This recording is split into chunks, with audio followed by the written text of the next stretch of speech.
Hey everybody, welcome back to the channel. Squatch here. Today we're going to go over a few things about my first mock that I have just uploaded to Rebrickable, and that is the IKEA Kalex Shelf Hoth MOC. Now this is the first mock in a series to fit into the IKEA Kalex shelving units. Now, as you can see, it fits perfectly from one end to the other. I left a little bit of space on top because most likely I'll be putting some puck lights in the top later to accentuate the rest of the sets I have in here. But just a few things. You can find the instructions and everything part list on Rebrickable. And the first part you're going to start off with is a large plate, item number 11024 from Lego.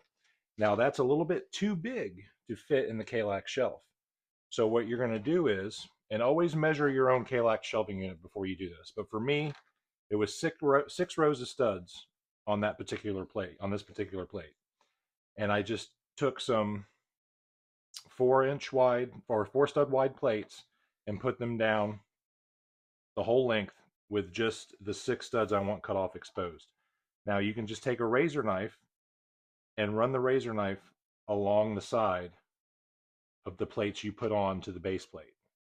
Real lightly, just make yourself 2 strokes down the base plate.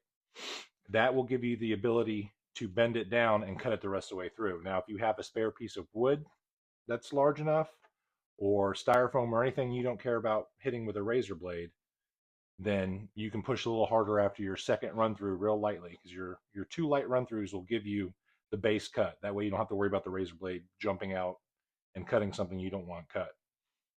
So after that, if you have something that you don't mind cutting into underneath of it, you could just push hard on that 3rd and 4th cut and it'll cut all the way through. If not, 2 light cuts, bend it, then cut it through the backside and you'll have that. Another thing you'll notice in the instructions is I use a lot of Technic pieces. Now, those of course are the Lego pieces with the holes through them. They're also the ones that clip 2 stages like this together.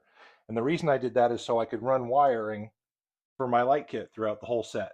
So you can choose to put a light kit in your set. You can choose not to. Either way, if you follow the part list, you'll have the availability to add lights to it at any point in time you wish.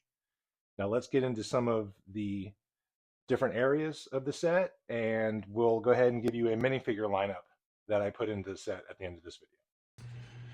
So putting the lights on the first floor, all I did was take some 2x4s, some inverted 2x2s, and make a nice plate for the LED strip to stick to.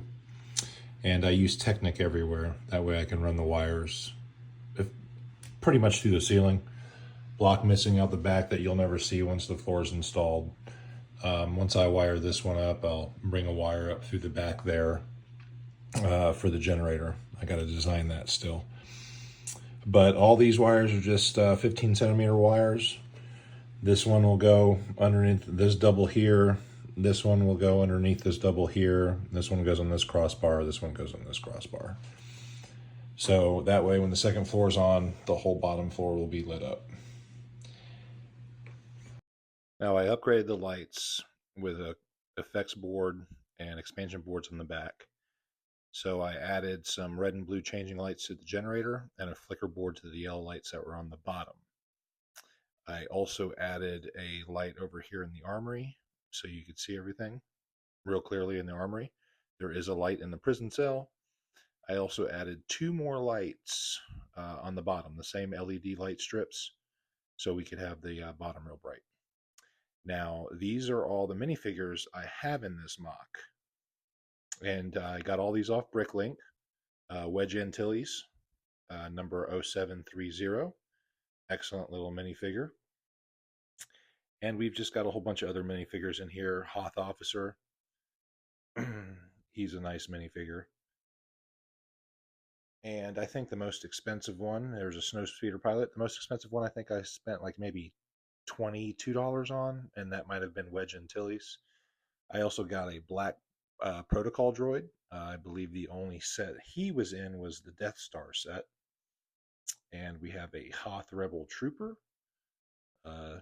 Just a Rebel Trooper, I think it was from a Battle of Hoth set a couple years ago. And I got these all from little battle packs. And that's everything in my Hoth MOC. I appreciate y'all stopping by, and we'll see you on the next one.